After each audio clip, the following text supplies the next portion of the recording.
Hey guys, I'm back with another Rqkdos deck update, but this one is going to be this is standard and tournament legal up until September.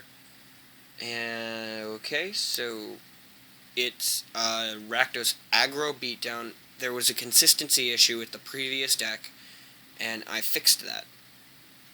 Alright, let's get to the deck list. Alright. As for right now, I've got 2 Spike Jesters. There's 3 ones with haste, they're 2 drops. This is a Minotaur based deck, so Rage Mongers are perfect. They drop any Minotaur that you have in your hand. You can drop for 1 black and 1 less colorless. Tongue-tied, sorry. It's been a long day. 1 red and black mana. Underworld Cerberus is a mythic, but it's not an expensive mythic. It's like $1.50 each. I run 2. Their ability is that it cannot be blocked except by 3 or more creatures. If it dies, and cards in the graveyard cannot be targets of spells or abilities. When Underworld Cerberus dies, it exiles instead of going to graveyard, and it brings all creatures from both sides of the graveyards right back into your hand. I've got 2 Kragma Warcallers. Currently, they give all Minotaurs haste, and any Minotaur that you control that attacks, it gets a +2/+0 until end of turn. It's always good, and it's always good to run 3 or 4 1/1s with Death Touch. 1 drop 1/1s. Death Touch, pretty good. These are good only because they can regenerate. They have to attack each turn if able, though. That's the problem. These come out with haste and get +2/+0 until end of turn. Now, Blade Tusk Boar has Intimidate, which is pretty good. It's a 3/2 for 4 drop. Currently I'm running this. It's a Hellkite Tyrant. Sorry for the stuffy nose, by the way. I just got back from the beach. The water messed with my nose. This is actually needs to get changed to one of these. Another one of these. These have Death Touch and give other Minotaur creatures you control Death Touch. If you wanted to keep this, that's okay. This card is good against artifacts. When it deals damage to the opponent, it takes all artifacts on the field, and if you hit 20 artifacts, you win the game. Fanatic of Mogus, when it enters the battlefield, it deals damage to each opponent equal to your devotion to red. So that's always fun. So like the red symbols. For those of you who don't know what devotion is, the red symbol right there, that's your devotion to a color. War Chanter of Mogus has an inspired ability. When it becomes untapped, it gives a Minotaur creature you control Intimidate until the end of the turn. Oh, actually not a Minotaur, it just in general creature. Sorry for that. Now, this most people would say is bad, but it's actually a very good card. It costs 4 mana, 3 red, and 1 colorless. It's called Awaken the Ancient. It's an enchantment.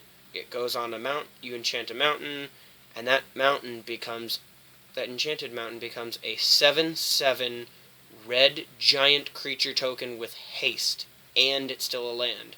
So if you don't want to attack one turn and you need mana, you can tap it, and it gives you land instead. It becomes a land instead, still a creature. Next turn it untaps.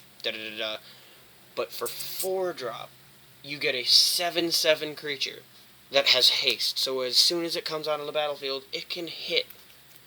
That's a very, very big game changer right there. That's like, and that is a huge target for kill spells. It makes them waste a kill spell on it, which is very good. Flames of the Firebrand are always good. They're 3 drops, and they deal 3 damage as you see fit between target creatures and or players. You can hit creatures and players at the same time, or just specified creature or player. Duress is a 1-drop sorcery that lets you look at the opponent's hand and choose anything that's not a non-creature or a non-land, and anything and between what's there and from what's left of that's not non-creature or non-land. So pretty much anything that's like instant, sorcery, planeswalker.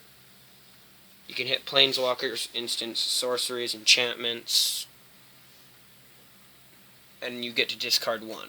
Now these are from the new set M15. I don't know if you can see that, sorry, I'm filming with my phone. These are called Stoke the Flames, and they're 4 drops that give you that deals 4 damage to target creature or player with the brand new ability Convoke. Now, I don't know if it's new. I came in during the Dragon Maze and Gatecrash when those 2 came out. So I'm not exactly new, but I'm not exactly an old player.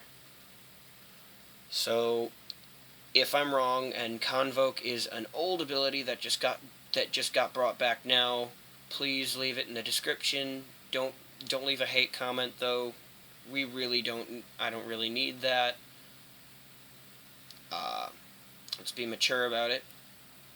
Convoke, pretty much you can tap your creatures instead to pay the mana cost for the colorless mana. I run 2 of those. Asphyxiate because Murder just cycled out. Murder kills target creature. If you wanted to take this modern, throw Murders in. Murders kill any target creature you want. Now these destroy target untapped creature. It's specified that it has to be untapped. Now, the reason this deck is so fast is because of these. I run 3 of these. They're called Flurry of Horns. They cost 5 mana, 4 colorless, 1 red. But each one puts 2/2/3 red Minotaur creature tokens with haste on the battlefield. Now let's say you've got all 3 in your hand. I recommend running a full playset though. The only reason I don't is because I have really nice sleeves, as you can tell.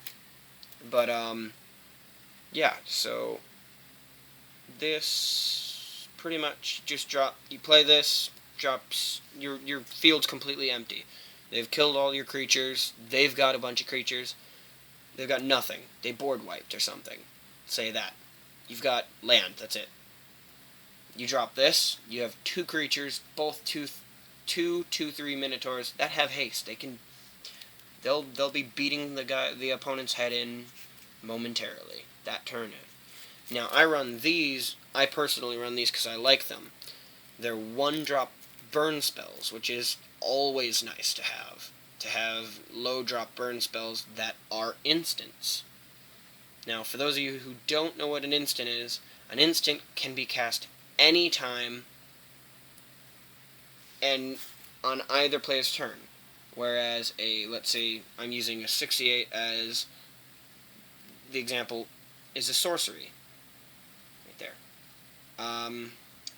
Sorceries can only be activated on your turn. And anyway, back to Magma Spray. I run 3. You can run 4 if you want. I just prefer 3. I don't really run full play sets. What Magma Spray does is it deals 2 damage to any target creature that you want. It has to be 1 creature though. You can't like, let's say, deal 1 damage to one and another to another. But it specifies only creatures. But if that creature dies due to this card, then then it is exiled instead. So let's say you got a 5 on a 5er on the field. Hit it with this, all 3 damage from one of these first, then nail it with this, and it'll exile it instead. It's a great way to exile heavy hitters. This I recommend running 2 of. It's called Hall of Triumph. It is from Journey. It's from the new Journey into Nyx pack. I don't know what it's called exactly, so I'm going to call it series. I like that. It's a legendary artifact. It's a rare, not really expensive, like 20 cents or something. I don't know. But I'm not a professional. Don't quote me on it, but it's not. I know it's not even in dollar though. So it's not that expensive. So what this does is you declare a color. You choose any color you want that is a Magic the Gathering card color. So these five colors: white, black, white, blue, black, red, green. And it gives any and all creatures that share or have that color. So let's say Spike Jester. Doesn't really matter which color I choose. If I were to choose black, it'd still get the 1/1. If I choose red, it still gets the 1/1 because it's half of both color. It's half black, half red. That's how those work. This gives any and all creatures of that color that you declared a +1/+1 counter. And that's forever till this is destroyed. That's my Rqkdos deck, guys. I hope it helps you in the future. So, yeah, peace out.